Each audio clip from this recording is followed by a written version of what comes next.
calling the religions of the world to get together onto a common platform, better principles of getting together, worship of the one true God, the only God that there is, and that we associate no partners with him, and from among ourselves as if a sheikh or an imam or a bishop or a pope or a rabbi, he deserves any special position other than the knowledge which he has. We respect the man for his knowledge, whether he's a pope or a bishop or a rabbi or a sheikh or an alim, we respect the man, but otherwise he has no right or authority over you other than that which is given by God Almighty in his holy book. With these words, I say I'm very grateful for organizing this meeting, and I'm at your disposal. And at question time, since the mics are provided, I would like my Muslim brethren to give our non-Muslim friends a chance first. You see in, what's that, Buraidah. At question time, the first man that came there, he had to identify himself Muslim. He asked the question, I answered. The second man came there, he identified himself Muslim. I answered his question. Third gentleman came there, again, Muslim. He identified himself, I answered his question. Fourth guy. Fifth fellow, I said, hey, are you a Muslim? He said, yes, I go and sit down. Give our Christian brothers a chance. So tonight, before we start, deteriorating the situation, allow our Christian brethren a chance first. And if there's nobody to ask any question, means they accept everything that I've said, that means they've accepted Islam, they are converted, then there's no problem. Then we give to the Muslims a chance to come and ask me a question. My dear brother, Mr. Chairman.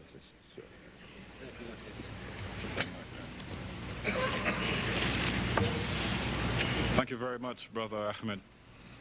Ladies and gentlemen, on behalf of you, I wish to express our profound appreciation to Brother Ahmed for his thought-provoking speech here this evening.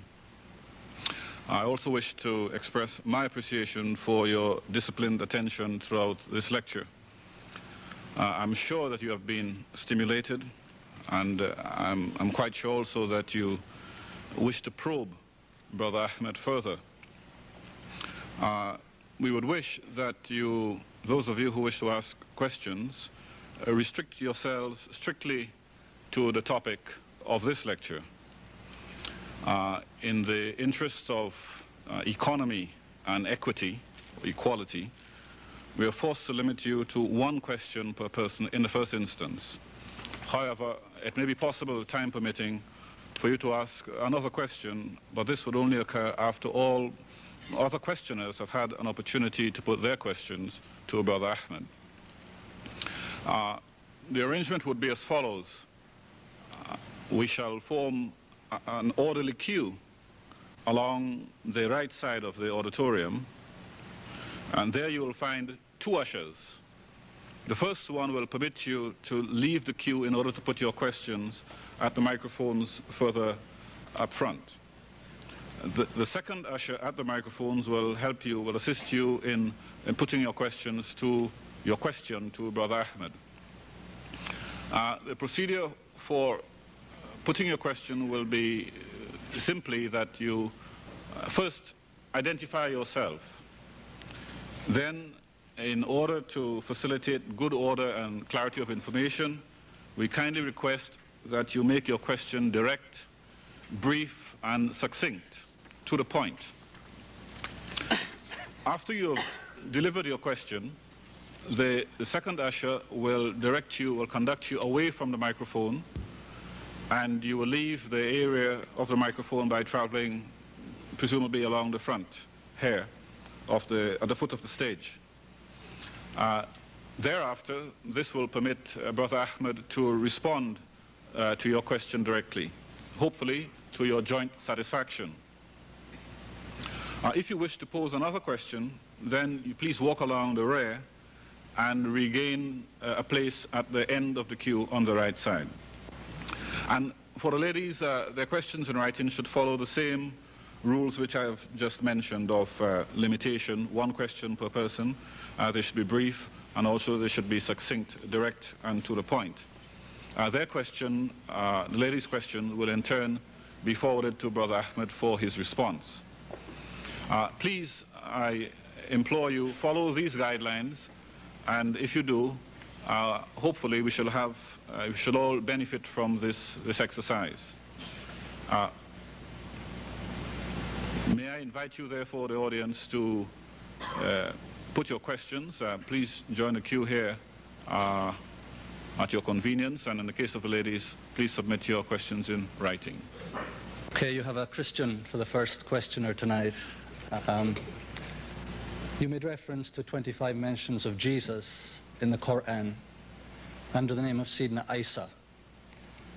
And my question to you is, do you not think that the Sayyidina Isa of the Quran is a completely different person from the Jesus of the Gospels, in that the Sayyidina Isa of the Quran was not the Son of God, whereas the Jesus of the Gospels is, that the Sayyidina Isa of the Quran was not crucified, whereas the Jesus of the Gospels was, that the Sayyidina Isa of the Quran was the son of Miriam, the sister of Aaron, the brother of Moses, who therefore lived 1500 years before the historical Jesus, the son of Mary, who was not Miriam, the sister of Aaron. Brother, may I just remind you that though the chairman said one question at a time, you have already asked more than a dozen. You know, you are putting me to the task now of delivering another lecture. See, and will not give anybody else a chance. One question would have flattened me. Now, to start with, you see, if it was one by one, it's easier for me, for this old machine, you know, to catch that one and deal with it, and the next one and deal with it. It's easier on this old machine. But I will try to remember, and I hope somebody will remind me if I have missed out. Yourself also. Don't hesitate to interject that you have not answered this or that. First is Isa. The Quran mentions him as Isa, Isa ibn Maryam, Jesus, son of Mary. Translated, Jesus, son of Mary. So the Christian now, sincere Christian, he says, no, this can't be the same Jesus. Because his Jesus is Jesus, son of God, not son of Mary. First is Jesus, the word Jesus. I'm asking, was that his name? When he was born, Luke tells us that when he was 8 days old, he was circumcised and named Yeshua. No, don't lie, please. Now you are lying. Here's your book. Here's the Bible. I want you to read from Luke chapter 2, verse 23. I want you to read it for the benefit of the people, whether it was, what did you say just now? Jesus, the Greek form of Yeshua. Is Yeshua written there? It's the Hebrew name. No, what is written in your Bible? It's the Greek Bible, Jesus. No, English Bible. You're talking English. What's in the English Bible? Jesus. Right. So it says, and will be named Jesus, and was named Jesus before he was in his mother's womb. He was named Jesus by the angel before he was in his mother's womb. So I'm asking, is that what the angel said, Jesus? You were better informed. You said, no, Yeshua. Right. That was his name, Yeshua, not Jesus. Then where does Jesus come from? This is the Latinized form of the Hebrew word Esau. See, which is a common name among the Jews. Yeshua is classical, like your presidents. You say, Jimmy Carter. I'm sure he was not named Jimmy by his mother and father. They must have named him James. But everybody calls him Jimmy, so the Jimmy sticks and we call him Jimmy. But I'm sure his name was not Jimmy. Like that, you call people's name, nicknames. Jesus was never called Jesus in his